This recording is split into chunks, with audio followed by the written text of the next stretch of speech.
വാട്സപ്പിൽ നിന്ന് സുഹൃത്തിൻ്റെ ടെലിഗ്രാമിലേക്ക് മെസ്സേജ് അയച്ചാലോ? ഇങ്ങനൊരു അപ്ഡേഷന് വാട്സപ്പ് ഒരുങ്ങുകയാണ്.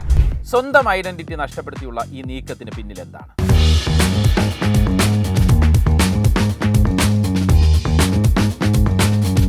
തേർഡ് പാർട്ടി ആപ്പുകളിലേക്കുള്ള ആക്സസ് വാട്സപ്പ് വെറുതെ അങ്ങ് തീരുമാനിച്ചതല്ല.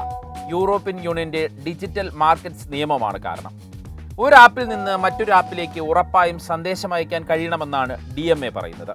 യൂറോപ്പിൽ പ്രവർത്തിക്കണമെങ്കിൽ ഇന്റർ ഓപ്പറബിലിറ്റി വേണമെന്ന് കർശന നിർദ്ദേശം. EU താക്കീതിനെ തുടർന്ന് ആപ്പിൾ വരെ സ്വന്തം ചാർജർ ഉപേക്ഷിച്ച് C-ടൈപ്പ് കണക്ടറിലേക്ക് മാറിയത് ഓർമ്മയില്ലേ? തേർഡ് പാർട്ടി മെസ്സേജിങ്ങിന്റെ കാര്യത്തിലും EU നിർദ്ദേശം അത്ര തന്നെ കർശനമാണ്. സ്വകാര്യതയും സുരക്ഷയും സമഗ്രതയും ഒക്കെ നഷ്ടമാകില്ലേ എന്നാണ് വാട്സപ്പ് നേരിടുന്ന ചോദ്യം. പ്രത്യേകിച്ച് end-to-end എൻക്രിപ്ഷൻ.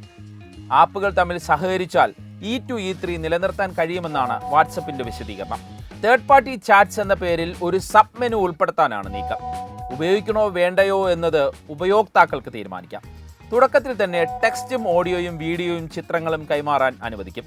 ലോകമാകെയുള്ള 200 കോടി ഉപയോക്താക്കൾക്കും ഈ അപ്ഡേഷൻ കിട്ടും. ഈ മാർച്ചിൽ തേർഡ് പാർട്ടി മെസ്സേജിംഗ് വാട്സപ്പ് അവതരിപ്പിക്കും. EU നിർദ്ദേശത്തിൽ മറ്റ് ആപ്പുകളുടെ നിലപാടും ഉടനറിയാം. അവരും നിയമം അനുസരിക്കുമെങ്കിൽ അത് ടെക് മേഖലയിലെ വലിയ മാറ്റത്തിന് തുടക്കമിടും.